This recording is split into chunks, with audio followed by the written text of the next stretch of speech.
Hey guys, I'm gonna do a little box open slash review. It's my first one, um, so it'll be a little rough. But I picked up a RC4WD drive Carbon Assault, and we're gonna see what type of little racer I can make this thing into. I do a lot of RC racing here with Showtime in Virginia and No Limit RC, and just picked this one up and seeing what it's about. So it's coming in this real big box. There's the top. Here's the side.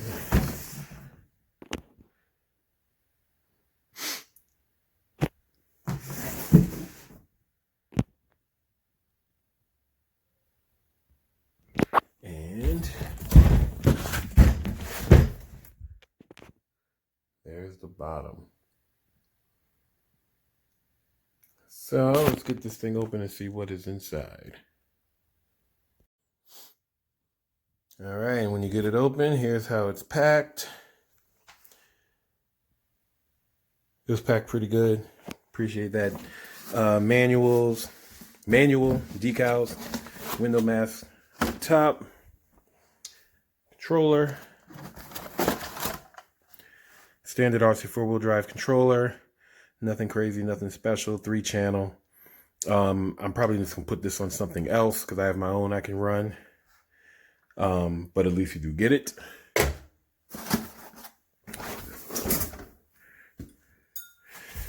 And there's your truck. I already opened this because I meant to make sure everything was there in case I needed to contact them about anything, make sure nothing was broke. But there you go. Comes with a clear Lexan body as well as the orange body. And let's get this thing off. Boom. And there you go. So let me clean up my mess and I'll be right back. And before we get to the truck, here are some of the other accessories you get. You get the programming card for your ESC, 4 AA batteries for the controller, charger with, I think, different country connections to charge your nickel metal hydride battery. These are lenses for the headlights. So if you actually want to put lights in the front of your truck body, you can with those. And battery straps for the battery inside the truck. All right, and there it is. It's a cool truck. Like I said, good, bad, ugly.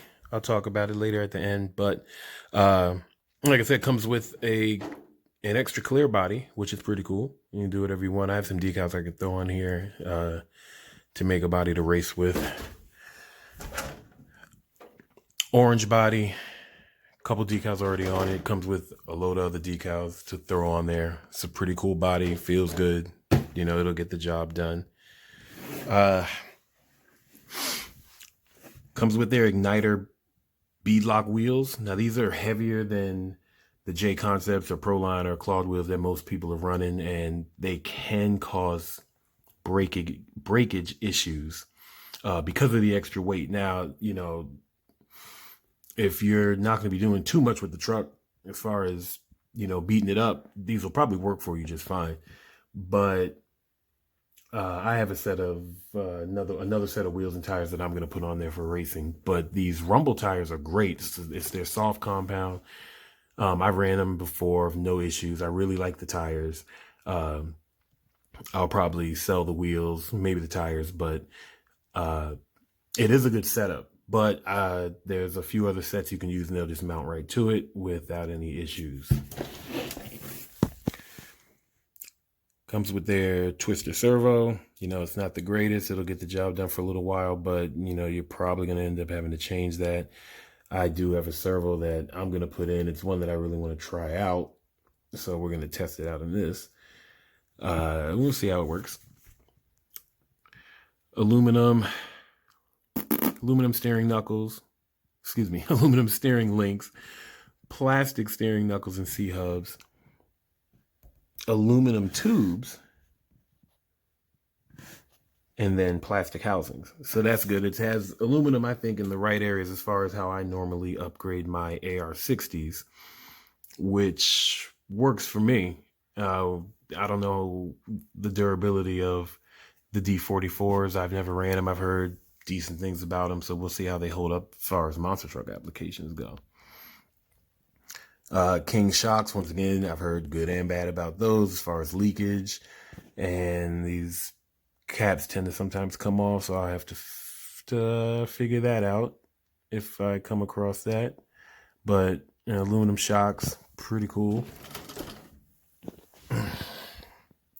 Aluminum front and rear sway bars. Now they send it to you in this configuration, and I honestly don't even think the sway bars are doing anything in this configuration. So if you're gonna mount the shocks on the axles, you might want to play around with that, play around with a different setup if you can find one. I am gonna put the shocks on the links and flip-flop the sway bars, so it is pretty much do the exact same as my SMT, especially for racing, and that's gonna hopefully tighten it up, and you won't get that torque twist and get that tire hiking up, because I can feel it just feels really loose in this setup.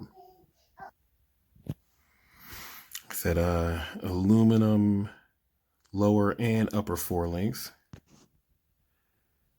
Got RC4WD drive etched into that carbon fiber. It's a very interesting design how they did this.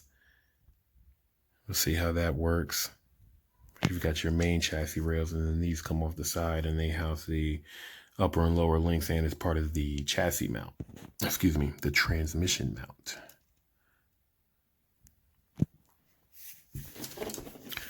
Like I said, carbon fiber chassis. My only worry is it's 2 millimeters, and it's very, very thin. You can move it with your finger if you apply enough force. So I have another carbon fiber chassis that's a lot thicker, and as much as I try to drive and keep it on all 4 wheels, sometimes you end up on your lid, so I'm a little worried about that. With your receiver, and I think that's their Outcry 2 ESC, brushed ESC.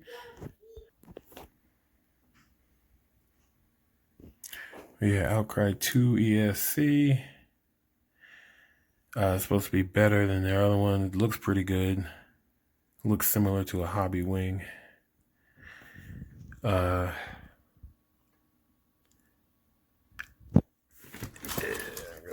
Here.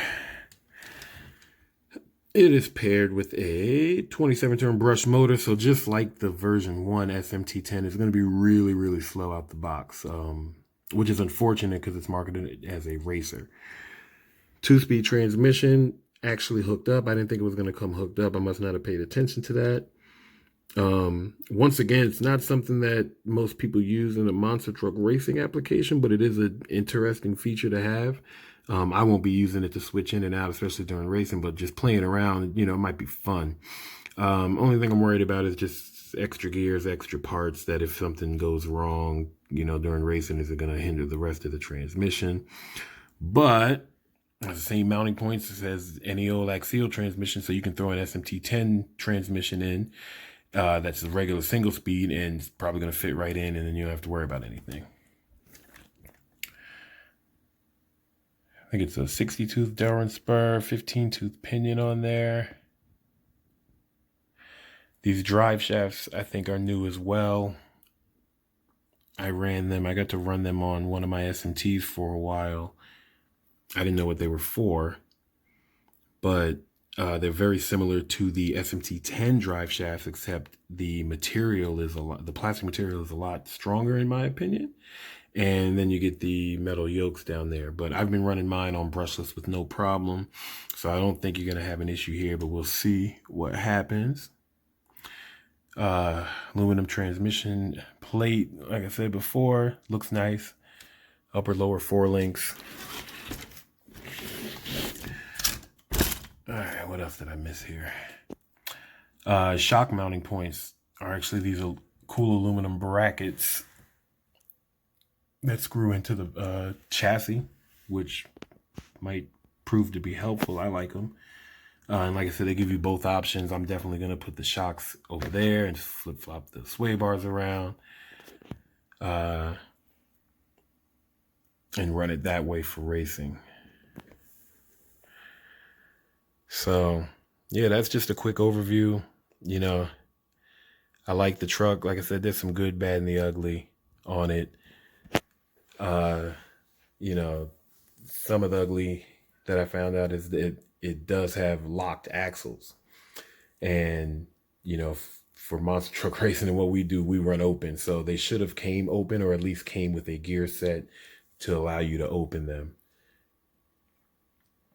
The heavier wheels, like I said, that's, you know, you can sell them if you have to and get a different set, but they are a little bit heavy for what we do for racing, but they are very good wheels and tires. So you know, it's kind of a toss up there. You will need to tighten all your screws down and put Loctite on. If you've gotten RC4WD drive vehicles before, I've heard a lot of people say that. I think this is my first one. So yeah, a lot of screws were loose. So you're gonna have to go back and Loctite some screws. I would just go check them all, especially on the axles and things like that. But overall, I do like the truck. I think the price is a little stretch for what you get. So if you're, you know, new person looking for a truck and comparing it to something else, I think there's some other options out there that you can consider first, definitely, to save you some money. And there's some options in this price range for some custom chassis that other people make that you can even consider as well. Now, it doesn't mean that this chassis isn't good or it's not going to be good. I think it definitely has the potential to be a very good race truck, especially once I do what I need to do to it. But out of the box, I wouldn't really call it a race-ready truck, especially that, like I said, it's got locked axles, brushed electronics. The shocks and sway bars aren't in the correct location. The chassis is thin, 2mm carbon fiber. I will worry about that when I run it. But I do like that it is carbon fiber. I do like the front and rear aluminum sway bar, aluminum upper and lower forelinks. Metal gears in the chassis, aluminum steering links.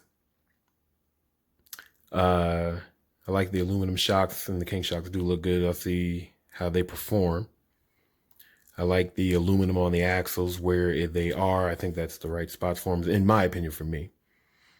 And I like the fact that it does come with the bigger wheels and tires right out of the box instead of the smaller 2.2s. So, you know, I think the price could have been a little bit lower, but I still think overall it's a pretty cool truck. We'll have to see how it does performance-wise and see if parts hold up. But out of the box impressions, I do like it. There's definitely some flaws, like I said, that I've pointed out. But overall, I do think it's a cool truck, and I'm going to do some work into it and see what I can do. So let me grab my other truck, put it next to it. Here it is next to my ZRD, Freestyle RC ZRD, which is a carbon fiber chassis. It's got aluminum axle. It's all custom. Real nice truck. But you can see the carbon fiber there is a lot thicker than it is there. But they are about the same length. I think the ZRD is a 13.5-inch wheelbase. This wheelbase on the Carbon Assault is 14. Width-wise, I think they're exactly the same.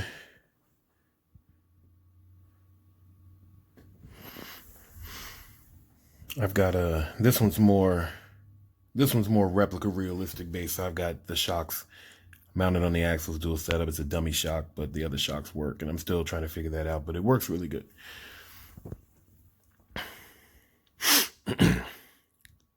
So yeah, you can pair those two together.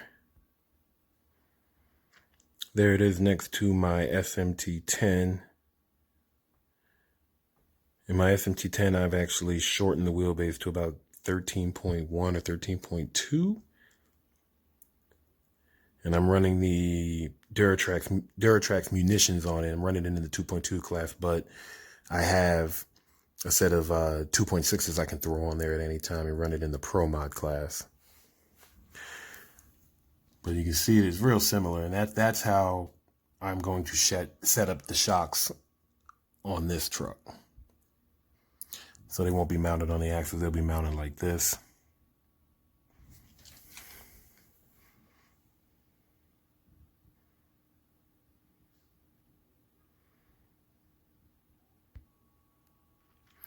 So yeah, like I said, overall, I do like the truck. You know, if you're just getting in, you know, there's some other recommendations you can go to first, you know, to make sure you are even going to stay in solid axle, because solid axle RCs are a different beast. You know, they're not armors, they're not Traxxas vehicles where, you know, you can jump a house and just keep driving. You know, it is scale. If you have bad landings, you will break stuff, but you know, you can definitely make them durable and make them a lot stronger. This one out the box does have a lot of strong points that a lot of people will upgrade. But it is a shame that it does come brushed at the price point that it's at. And my biggest thing, those locked axles too. You'd like to see that a little bit lower, or at least brushless and unlocked. And then I think the price is a little bit more appealing to a lot more people. Like I said, this isn't a recommend video. At the end of the day, you buy what you want. I'm just here to show you what this truck came with, what it has. I have some J Concepts wheels and tires. Where is this at? I got a Hobby Wing brushless motor and ESC. Got a servo. I've got some things. I think I've got my gears to unlock the differentials. I've got a couple things in here that I am going to start tearing down this truck and putting my stuff on and seeing what type of little racer I can make out of it. But yeah, I hope this video was helpful. It's my first one, so like I said, be easy on me. I'll try to start doing some more videos on this truck and my other RCs and at the racetrack when we go race. So thanks for watching. I appreciate it. And if you have any questions, just ask. Peace.